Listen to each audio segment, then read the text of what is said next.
Hi guys, so I'm still here.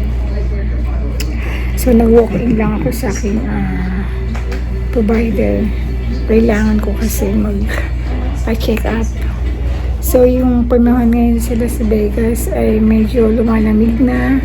Malapit na kasi ang December at yung boses ko ay medyo pause. So actually, marami na akong mga na-upload sa aking vlog. Kaya medyo nainip lang ako kaya ako nagbablog. Naluloka na ako. Diyos ko day. Siguro kung walang Facebook, naloka na ako. Sa bagay, alam niyo dito sa Amerika, pag wala kang ibang hobby, talagang mainip ka.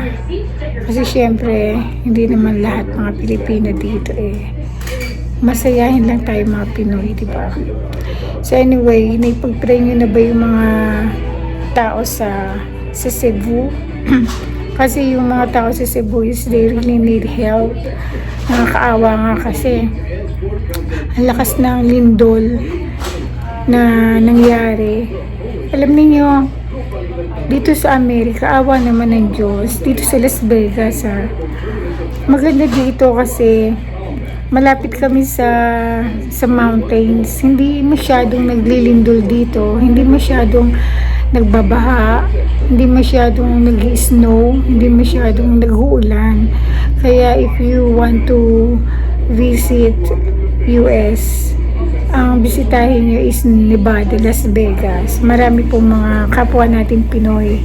Hindi kayo, alam nyo, ang maganda lang dito sa Las Vegas is para kayong nasa Pilipinas, hindi kayo maiinip o ma-homesick kasi halos lahat Pilipino na dito.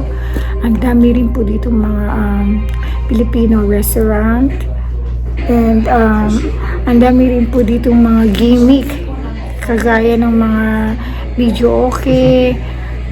Ang dami rito mga associations like Cavite Associations, puro mga Pinoy yun. Tapos hindi ka talaga mainip. Kaya if you are planning to visit US, mas maganda po dito po sa Las Vegas mag-visit, or if you plan to migrate, mas maganda rin po mag-migrate